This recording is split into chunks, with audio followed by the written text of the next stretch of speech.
I wish I learned this 1000 hours ago. So with the expedition just around the corner, I thought I would give you some tips after playing this game for over 1000 hours. 1300 hours to be exact. Yes, I know it is definitely time to get out and touch a little bit of grass. So starting off with the expedition only around the corner, make sure you're not fully completing projects so you can get all the items for after the expedition. Both trophy display and convergent paths are the projects we have right now, and they are both stacked with good items. 4 blueprints in the trophy display with multiple epic and legendary weapons, and also plenty of good items. Same with the convergent paths. It only has 1 blueprint, but it has a ton of good items that will help you get back your stash after wiping. Also, with this upcoming expedition, you can bring up to 5 blueprints with you on the expedition, so make sure to bring the ones that will really be of use to you. For example, bringing a blueprint for a legendary weapon isn't always a good choice, as you need max level vendor and high tier loot to be able to craft some legendary weapons. Sometimes it's best just to bring the legendary weapon with you instead of the blueprint, as that can benefit you a lot more at the start of a new wipe. Here are 5 blueprints I would recommend bringing with you on the expedition Survivor, as it is the best augment in the game. If you have a spare blueprint for Survivor, definitely bring this with you. It is a fantastic blueprint. Also, Seeker Nade as well, as this can be crafted at level 1 bench. That's all you need to craft a Seeker Nade level 1 bench. And then if you have a spare legendary weapon like a Jupiter Equalizer, bring this with you as well. It will help you out a lot when killing bigger arc to level up them benches. I would also recommend bringing a Bettina blueprint and a heavy gun parts blueprint as well. Both of these work hand in hand and also saves you the hassle of getting a Bettina blueprint back again. With how good the Bettina is now, it would be a shame not to be bringing the blueprint for the Bettina. So this is for both if you have done the expedition, or if you haven't done the expedition and you're looking to earn a little bit of extra cash in game. Earning money in Arc Raiders is so easy right now with all the new trinkets that have been added in.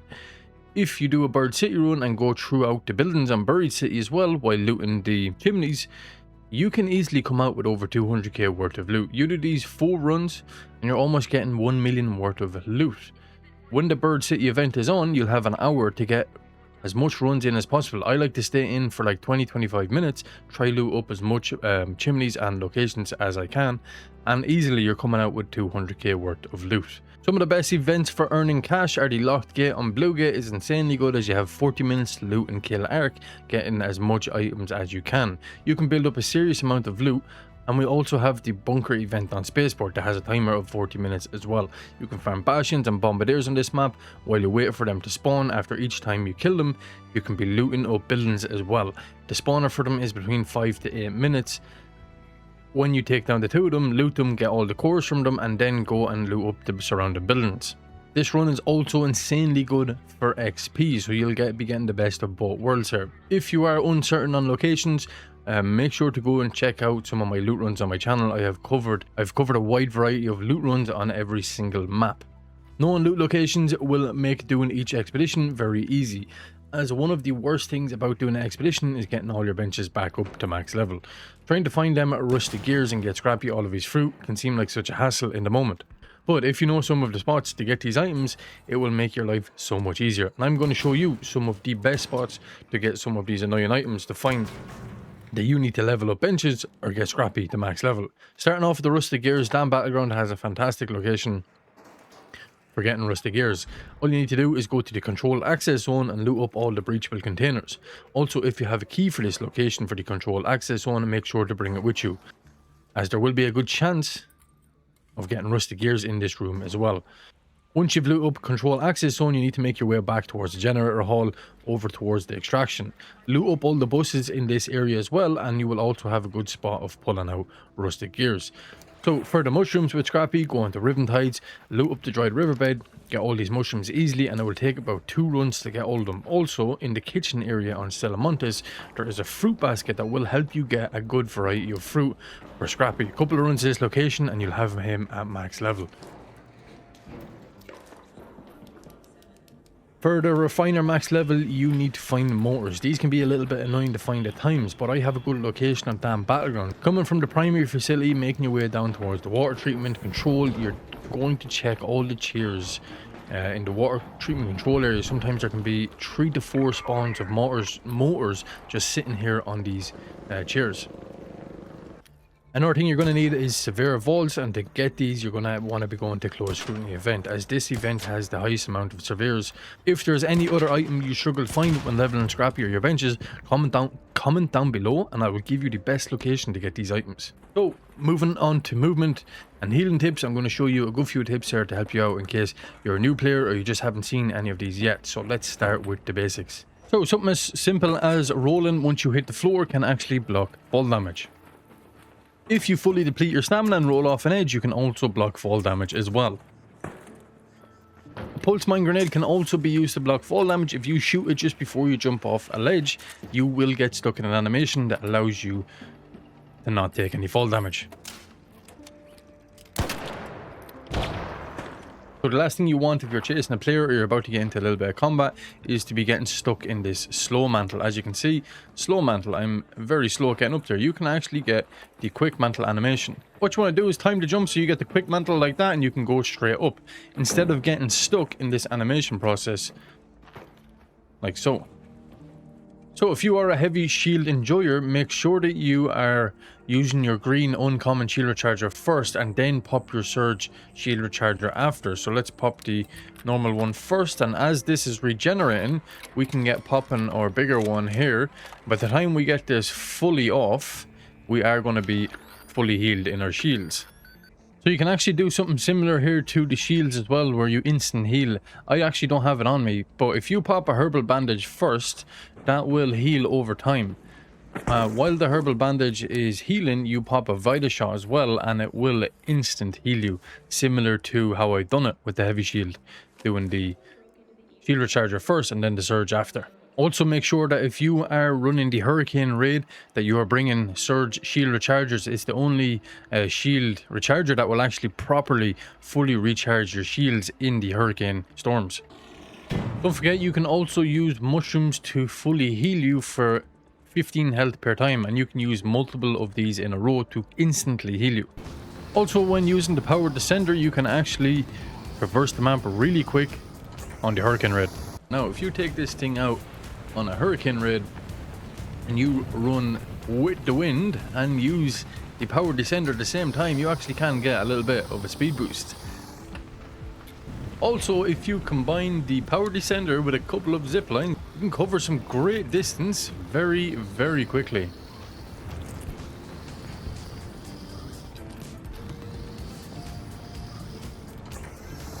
Also, did you know if you are using a zipline while in the Hurricane raid, as you can see I am going super slow here when I'm going with the wind, but if we put down a zipline,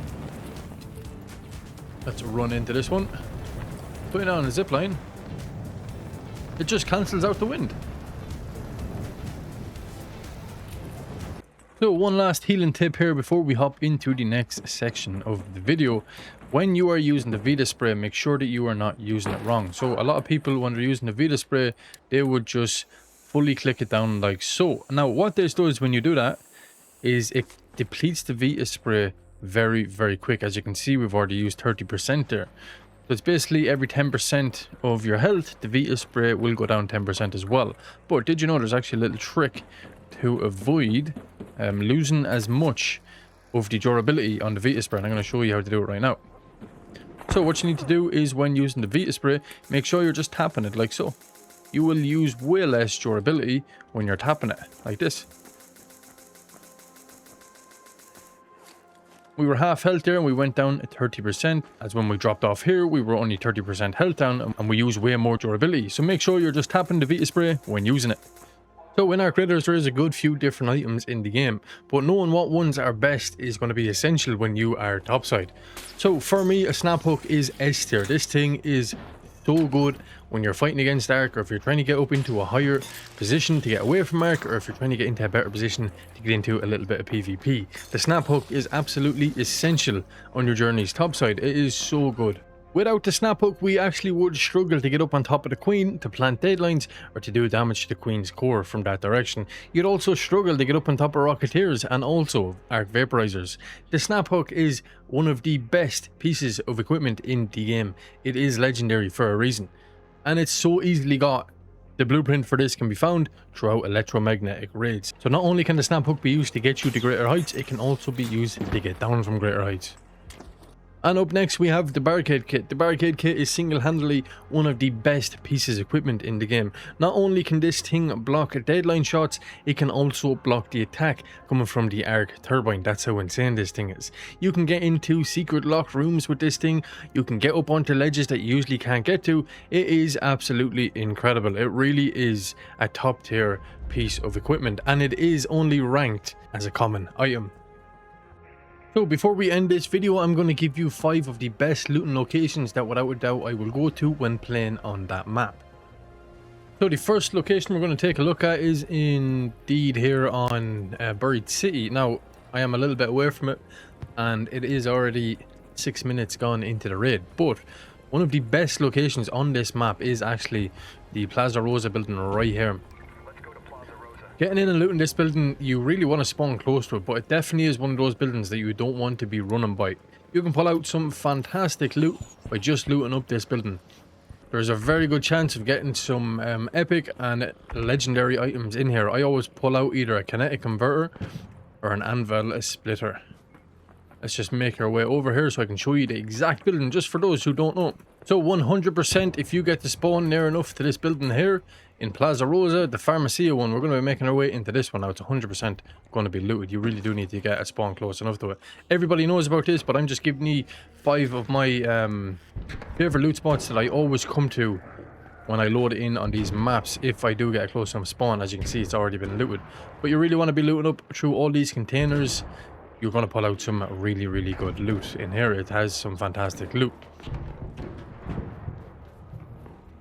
Just let's move outside. I'm going to give you the exact building for those who don't know. So we're looking right here. Pharmacia building, one of the best buildings in the game for sure. So for location number 2, this one is similar enough to the last one where you have to kind of spawn close enough to it to get the best out of it. But we have the assembly workshops here on Stella Montes. Now, if you get a close spawn to this location, you can easily pull out 100k worth of loot, 100 plus k worth of loot in the space of a minute and 30 seconds. And the good thing about this location is there's an assembly hatch right beside it. This is one of my favorite spots to go to on Stella Montes just because of how easy and how quick it is to get over 100k worth of loot. Like a minute and a half, 2 minutes, getting 100k worth of loot is absolutely insane. So for spot number 3, it actually is on the testing annex. Now, the reason why I love the testing annex so much, it's only because of one side of the testing annex, and that is the medical facility side. The reason why I love the medical facility side is because there's a couple of hidden containers down here, but not only that, the medical side of this building has been really good to me with spawning in augment blueprints. Even if I don't spawn close to testing annex, I will still come here because I know that not a lot of people are going to be looting up the back of certain containers in here that are hidden and stuck up against walls. And I have actually ran the full way across the map and the testing annex has been fully looted, and I have just looted the back of the containers where people don't know the containers are actually, you're actually able to open them. And I have looted them containers and pulled out blueprints. That's why I love the testing annex so much, especially the medical side of it. It is one of the best locations for pulling out augments.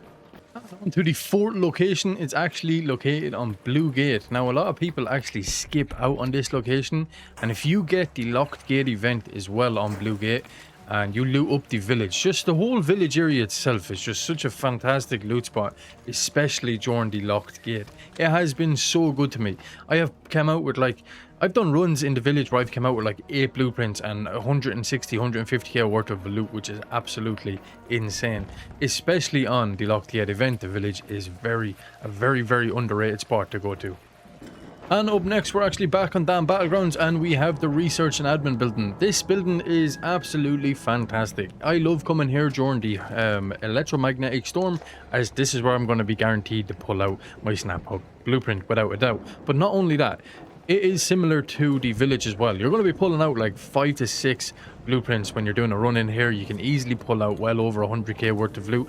Research and Admin just is one of my go-to locations, especially on an electromagnetic raid. So that is 5 of my favorite locations in Arc Raiders, and I hope these good few tips that I've shared with you after over 1,000 hours in the game, I try to switch these up a little bit and stay away from the most common ones. If you are a new viewer to the channel and you don't know, but I actually have shared tons of new tips that have come into the game. I'll actually share them here at the end of the video. There's so many tips that I've actually shared, and I've tried my best to stay away from them so we're not repeating the same content again. But that is all for now, guys. Stay safe out there, and I will talk to you in the next one.